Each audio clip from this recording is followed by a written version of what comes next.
This is the Brock Hotel.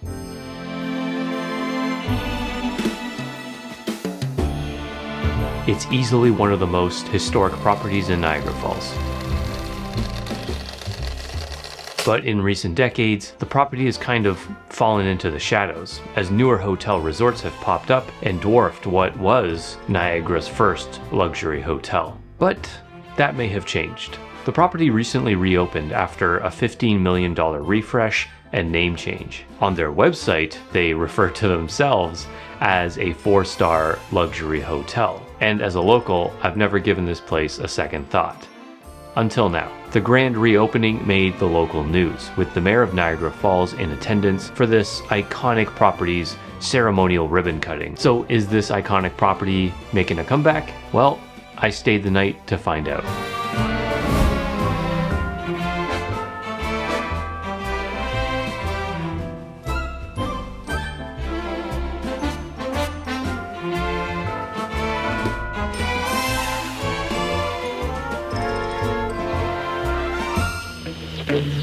A Glasgow production.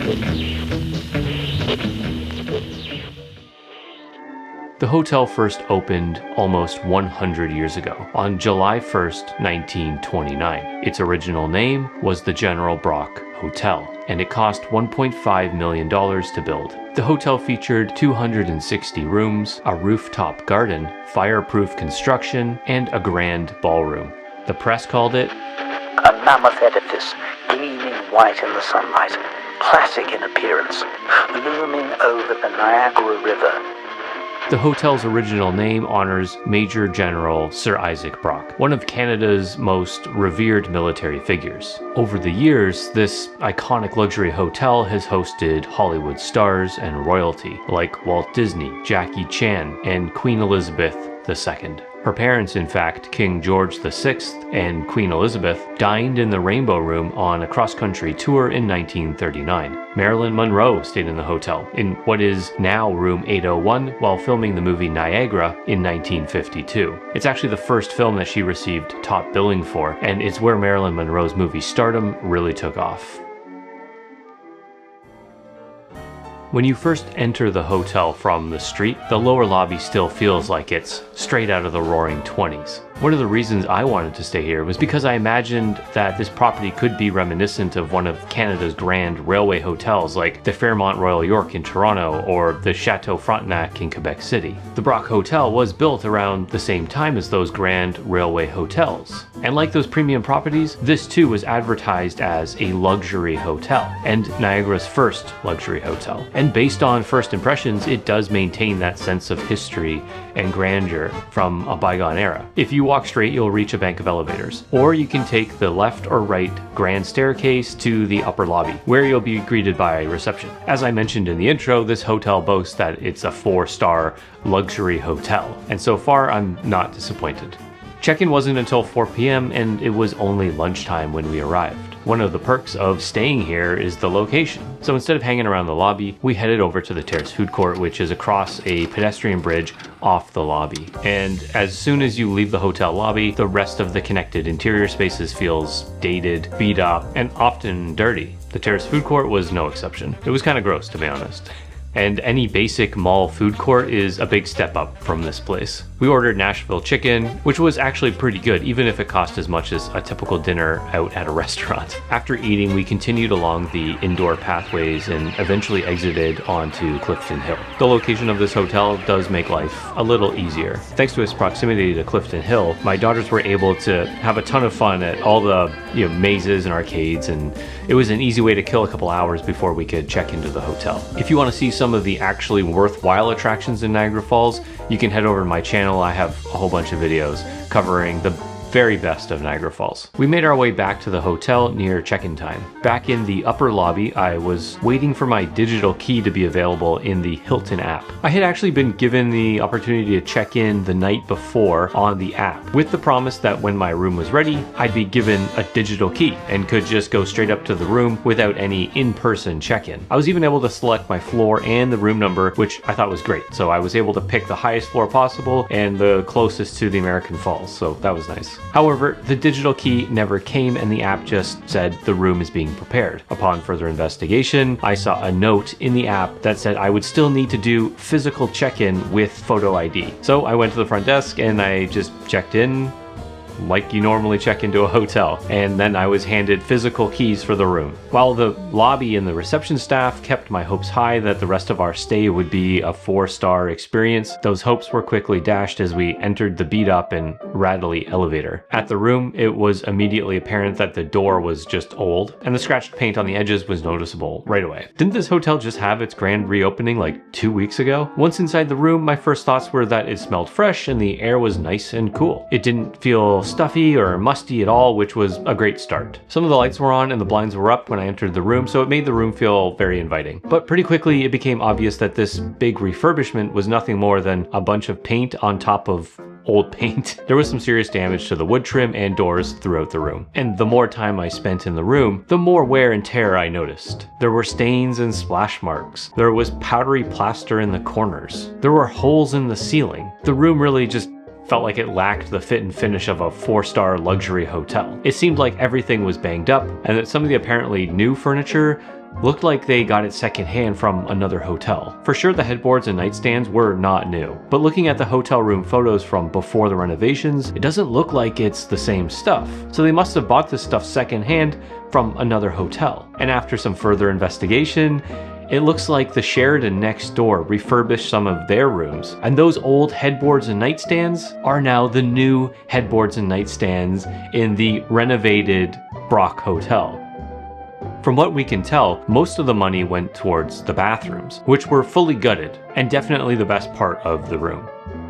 Over at the coffee station refreshment area, you get a couple of free bottles of water, and the in-room coffee looks like, you know, the same stuff you get at any modest accommodation. On the positive side, the room does feature a nice 55-inch Samsung TV with Netflix, YouTube, and other streaming platforms available. You get a nice mini fridge and USB charging ports, all of which is pretty much standard in most hotel rooms at this point. Another thing that you're paying a premium for besides the location is the view. And the view from the Falls View side of the property is pretty good. And you do get a view of the Horseshoe Falls as well, but you really have to kind of stand at the side of the window and look down the building, but you can see them. After a quick breather in the room, we set out to explore the hotel and amenities. The rest of the building, besides the lobby, seems to be in generally just rougher shape.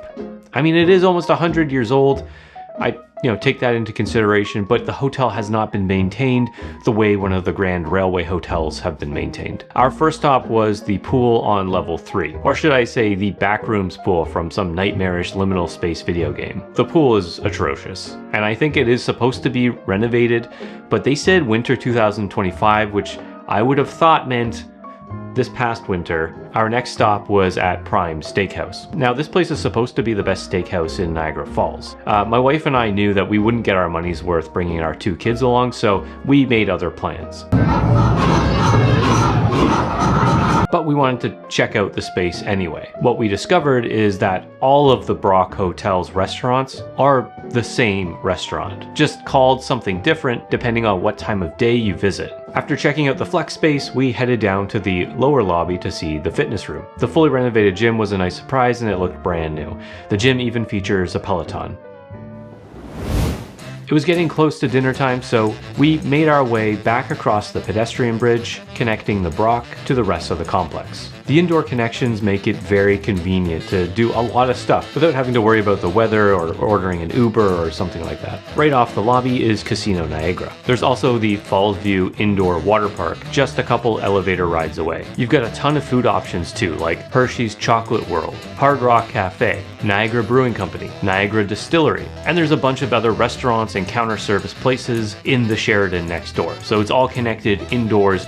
You basically have huge choice of options to eat anything, like from breakfast, lunch to dinner, counter service, sit-down restaurant, whatever you want, which is hugely convenient and a really nice thing to have. The Rainforest Cafe is a short indoor walk away too. The food in Niagara Falls, in my opinion, is the same type of stuff that you're gonna find in like Orlando, Florida. Sure, there's some gems in the mix for sure, but you'll have to do a little digging to find them. We spent more time at the arcades and attractions on Clifton Hill after we finished dinner. Walking around Clifton Hill honestly makes me upset because Niagara Falls could have been so much better. It could have been a beautiful premier destination in Ontario, but instead it was turned into one of the biggest tourist traps in the world. I wish Niagara Falls had leaned more into the Oaks Theatre vibe. The Oaks Theatre is a beautiful little gem right in the thick of the tacky neon lights. It's the Niagara Falls of yesterday and a glimpse at what the city could have been if they didn't sell out. The hotel is a reminder of the aspirations of previous generations who saw Niagara Falls as a natural wonder and a premier travel destination.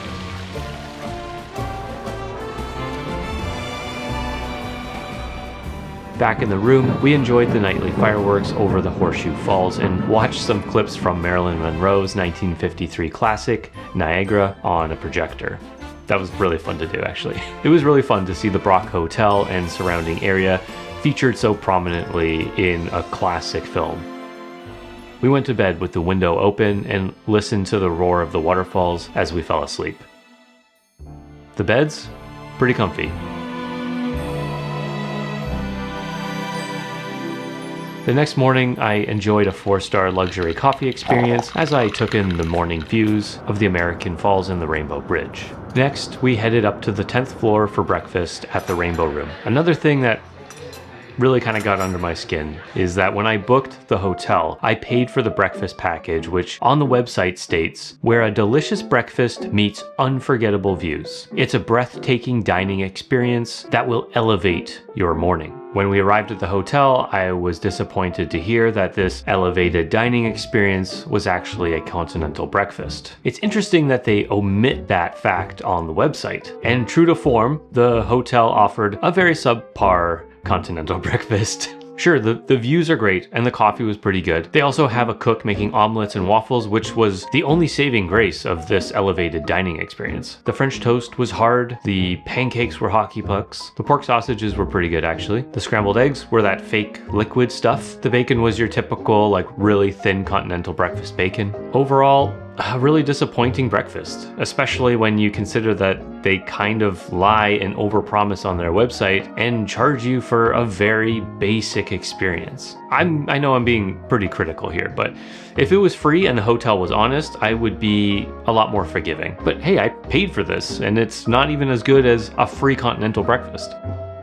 So, after one night in the Brock Hotel in Niagara Falls, we paid $419 for the room and breakfast. Plus parking, a destination fee, and taxes comes to $554.83 for what is equivalent to a chain hotel along the highway. Part of the premium that we paid, of course, is for the location and the views, which is understandable, but the overall cost is way overpriced for what you get. As I mentioned in previous videos, I still maintain that you should stay in Niagara-on-the-Lake and just come into Niagara Falls for the day. Anyway, that's the Brock Hotel, and I was disappointed. I was honestly hoping for better. Unfortunately, it just did not live up to the advertising. If I was in charge of rating hotels, I'd probably give it a 2 stars out of 5. Anyway, thanks so much for watching. See you next time. Won't you let me dream that you're mine again for just one dance, to let my blue heart pretend I'm just a fool